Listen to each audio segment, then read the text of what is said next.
Obibia, nos governantes não tá assim duas coisas, tá negligenciar o que me se ora assim, que tá sania para sobra a situação que tá hobby sério, não tinha hobby entrada, sei não assim, e dois tá, não tá busca entrada adicional, e se bawa para kiko não tá busca entrada adicional, você putrava mes para kiko na mes sem hobby sem, nossa passador de pandemia tur caminha botalesa com bom aruba trabalhando, pergunta tá para kiko bota busca mais 100.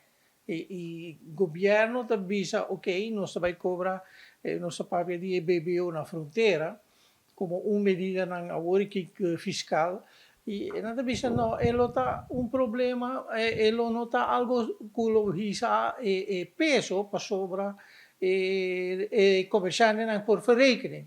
Lo che si nanta spera, e mi da chiede vai logra e sei sì, cu BBO cu antes na nota wata cobra do comerciante nan nota wata declarar quanto nanta wata compra den exterior e vende na consumidor. Sei quizás lota un punto, nanta ma come de nanta chiede con una porhaya 40 miljoen que depois op jaarbasis anual nanta spera 80 miljoen.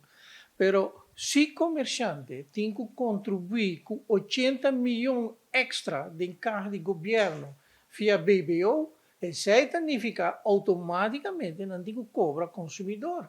Não vai saber for no próprio saco. Al final, mesmo que o BBO não passe over para comerciante, se não tem que pagar extra para fleta, tudo isso aí, não está passador, mas comerciante.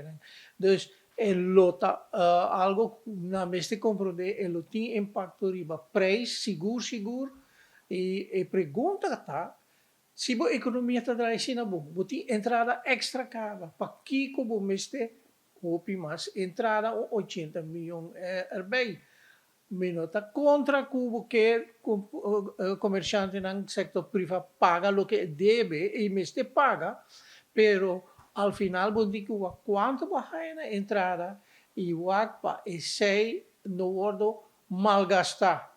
E sei da mi medo, bolo hai extra placa e lo wordo gasta na man cos nan ko bota pundrama mes pakki ko botin gaste. Lo que mi ho, si bo cobre, reduci outro banda peso para a comunidade, para assim aliviar banda, bota pone mais peso riba a comunidade. O preço não vai subir.